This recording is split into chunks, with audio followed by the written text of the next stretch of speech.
Check. 1, 2, 3, 4, 5, 6, 7, 8, 9, 10. Well, you're good. You're good. Let her back. You playing? Okay. Okay, Dougie, you're fine. Take your time. 1, 2, 3, 4, 5, 6, 7, 8, 9, 10, 11, 12, 13, 14. Metro TV's good. HAS, you're good. All right. 41, you're good. We'll wait for 32. You're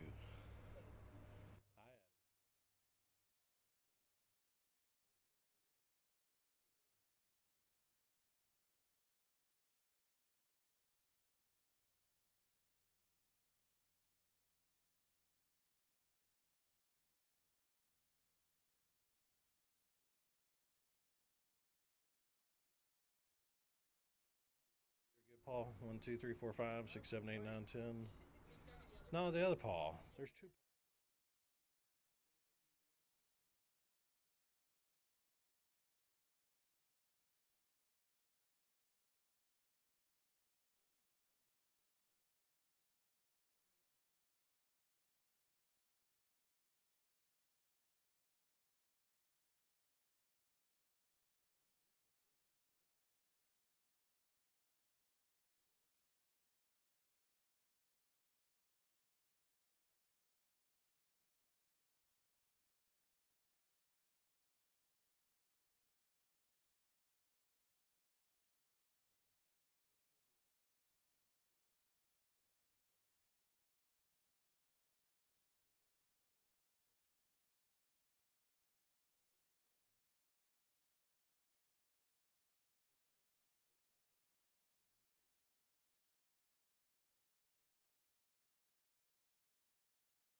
check. 1, 2, 1, 2. We're gonna get started. This is like a 2-minute warning. Speaking first is gonna be the chief. This is LMPD's bi-weekly press conference. And so the chief is gonna start us off with just a couple of things with some crime stats and some other things. And we're gonna roll right into why everyone's here. Everybody that can hear me, you need to have sunglasses on or safety glasses. If you don't have either one of those, there's safety glasses on the hood of my Durango right there. Don't let me catch you not wearing glasses during this. It's a big no-no. Chief will go first. He'll turn over to the mayor. Mayor will go. Mayor's gonna press the button right here, and then the chief and the mayor are gonna exit stage left. After the car is crushed, they'll come back up for Q&A. I don't want it to go too long because I'm sweating, so make sure you get them in. Does anybody have any questions before we get started? Anybody not ready? Okay, next person up here will be the chief of police.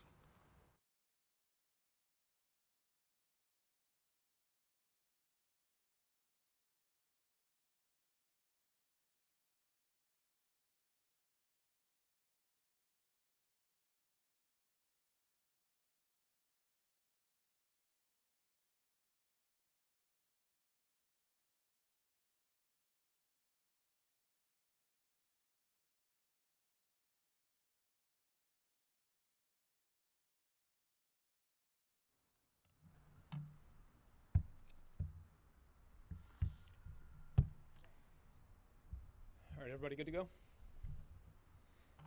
All right, thank you for being here today.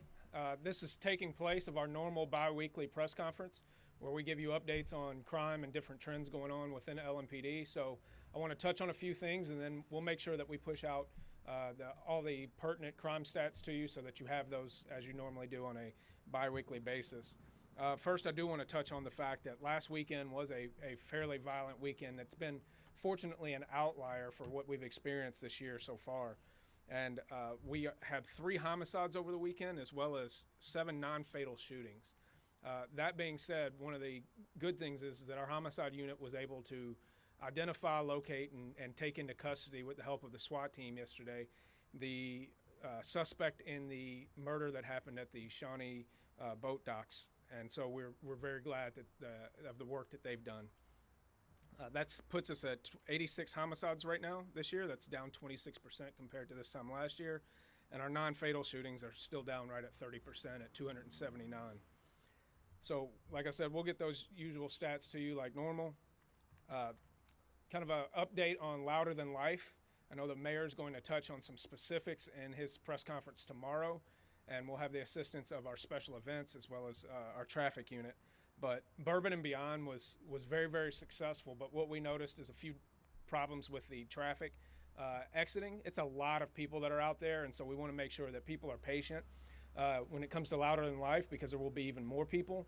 And so one of the things that we've done is we've added several officers to the traffic detail, understanding that particularly on Saturday we are going to need everyone's patience and cooperation. We'll have Louder Than Life going on simultaneously to the U of L football game, where they're going to put a beat down on Bowling Green. And then Churchill Downs will be open also for racing during the afternoon. So we're going to have well over 150,000 people all right there in a couple of block radius. So we'll really need some cooperation. They're going to have a parking garage that'll be open downtown for the patrons of Louder Than Life, that they're going to run shuttle buses back and forth. So please work with us on that. One of the other things that's come up is the monitor for the community commitment. There was a meeting just the other night and an open survey to the public. That survey was initially going to stay open for 24 hours. It is now staying open for 2 additional days so the public can have some more input in that process. So just want to give you a heads up on that. And now we'll move on to what we're here to actually talk about, what you're most interested in. Is this car crushing. And so one of the things I want to point out from the start is that this was a huge issue just a year ago. The number of street takeovers and the number of complaints that we got about this type of behavior, it was really headline news for several months last year. And to the thanks of, you'll see several of our traffic officers standing over there. I know they don't want to be on camera, but that's a lot of them over there that had played a huge role in shutting this down, gathering intel on these events, as well as to our patrol officers that helped us out with that. The county attorney's office, who was absolutely integral in making sure that we could appropriately charge and prosecute anything related to the street racing. And then also one institute that you might not think about, but it plays a role in this today, is the NCIB, the National Crime Insurance Bureau, who evaluates a lot of the cars that we take into our tow lot about whether or not they're going to be street worthy. And so what you see behind us is a 2021, I believe, Hellcat Durango. This car is pieced together from several different stolen cars. The engine, the frame, the body, they're all from different cars. And so for that reason, this car is not street legal and cannot be put back out on the street. We did consider how to sell some of those parts, but because of the nature of the way that car is assembled, that's not going to be a fiscally responsible avenue. So as a notice to everyone, we're going to be crushing this car today. And we want this to be symbolic to people who are out here doing this street racing, understanding that we will take your car. Whether it's us seizing it by the ordinance, which, just to give you some numbers, so far we've seized 52 cars to date for this year, and last year we seized 70 total and 62 in 2023, and we've seized a total of 167 cars under this ordinance. So that's very important to understand, that work is being done, and we've effectively put a stop to this. I mean, we still have issues that pop up, but you all have seen, the public has seen, that we don't have the issues that we had just a year ago. So we can seize these cars for up to 6 months, and then there's a fine after that. And normally when we tow cars, when we seize cars, once that car is released, this does not include victims' cars, but once that car is released, the owner has 45 days to come and claim it. And so when they don't, we ultimately take possession of those cars, and they're either put up for auction, so that's revenue returned back to the police department, to the city, to do the work that we need to do, which I would have loved to have thrown this car in the fleet if it were street legal. But the other thing that we do is we end up scrapping them for recycling. And so far, out of street racing cars, we have auctioned off 4 street racing cars, but we have not taken any into our fleet. So as I said, this is a car that's assembled out of many different parts, so we will not be able to sell or use this car in our fleet. But again, just to reemphasize, this is a message to people who want to go out here and participate in this dangerous behavior, that we are not going to tolerate it on the streets of Louisville. And with that, I will turn it over to Mayor Craig Greenberg, who will be the one that will press the button and get this kicked off. Mayor.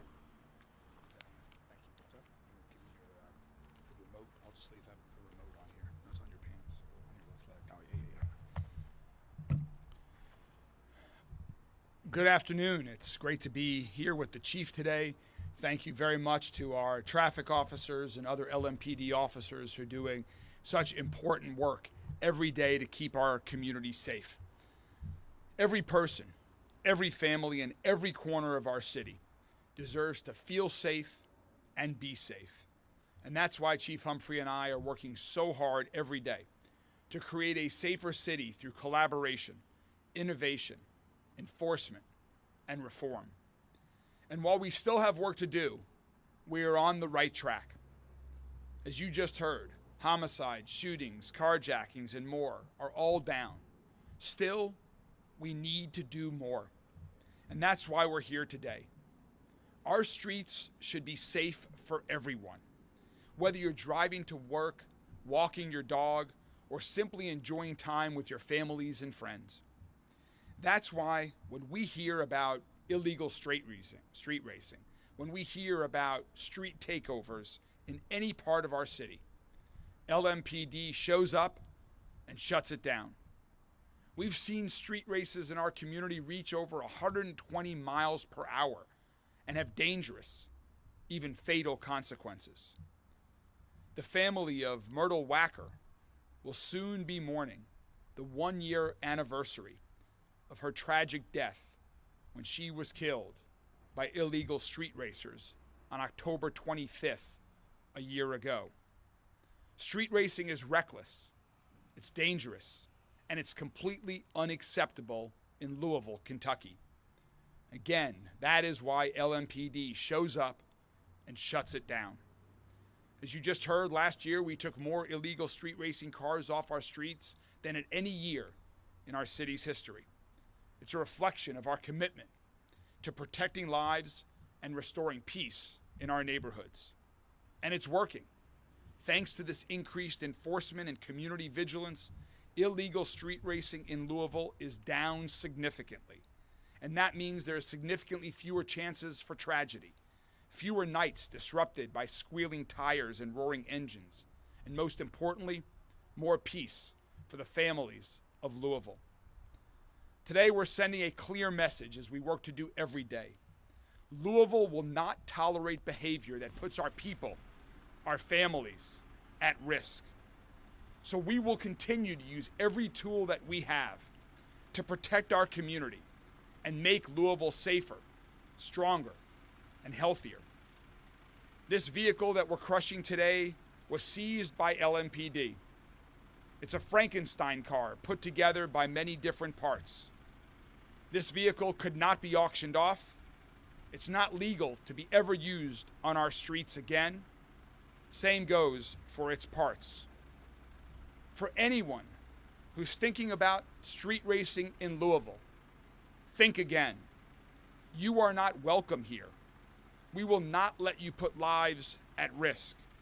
We will seize your car, and if it's not legal for the streets, we will crush it.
All right, with that, we'll open up to any questions that you may have.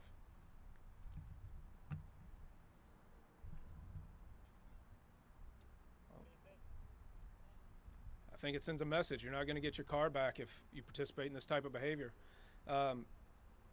It's a weird dynamic sometimes that people are less afraid of arrest and prosecution than they are of having their cars taken away from them. And so I think it was a huge plus for us to have that ordinance passed that allows us to seize cars for up to 6 months, because that's ultimately what people don't want, is they don't want to lose their car. And so I think that's why you've seen the success and the drop in numbers, our ability to enforce it. More about this car, Chief, and the people that were involved with it. So this is the question was more about this car and the people involved in it. It's really actually a convoluted story, because the owner of the car, I believe, was not prosecuted because he did not know originally that it was the product of a bunch of different stolen parts. And this car was seized ultimately at Street Ride Nationals last year. Officers had identified it previously, being involved in street racing, not necessarily by this owner. And they identified it, was able to go get it while it was parked, and nobody was around. So that's why there's not any type of prosecution that came in conjunction with it. Is there any concern for people that they could potentially be buying a car like that has a bunch of stolen parts and it can be seized? So the question is about concern for individuals who might be buying cars that are of stolen parts, and generally that does not happen. And I don't know how that purchase took place, but that is part of what happens when cars are insured and registered with each state. That's part of the reason why there are regulations like that, is to make sure that people are getting cars that are legally purchased, not stolen, as well as safe for the road. The question was, do we have plans to crush any more? We're going to crush all of them that meet the criteria for us to be able to crush, and if something changes in the legislation that allows us to do it more, we'll do that. But in all honesty, most of these cars are pretty nice. I would rather seize them and put them in our fleet or sell them to the public so that we can use those those resources in enforcement actions. I don't have the exact stats on how often we crush cars or how many cars we crush, but we both auction cars and recycle cars every 2 weeks, and we can get you the numbers on how many we've done so far this year. So what becomes of it now? So this car will go on to recycling. All of these cars that are crushed are ultimately recycled and sold for scrap to be reused. Clarify how much street racing? Do you have numbers as far as how much it's down or how to show that? Yeah, our numbers as far as how much street racing is down is about 40% year to date from previous years, and we'll get you those exact numbers of how many cars we've seized. It's a little bit harder to get how many street racing events have happened, but as far as the number of seizures, which really correlates with the number of events, particularly because we have paid attention to this stuff and we are being able to get resources there for enforcement action fairly quickly when these pop up, but they have significantly dropped. And I think the public sees that while it's still annoying, we don't have the same level of issue that we had in years past. See that state law passed this coming year to make it easier to do this? So the question was about the state law being passed to make it easier to do this. I am all about any legislative actions that can help us keep the community safer, and so if that can contribute to it, I'm very supportive of it.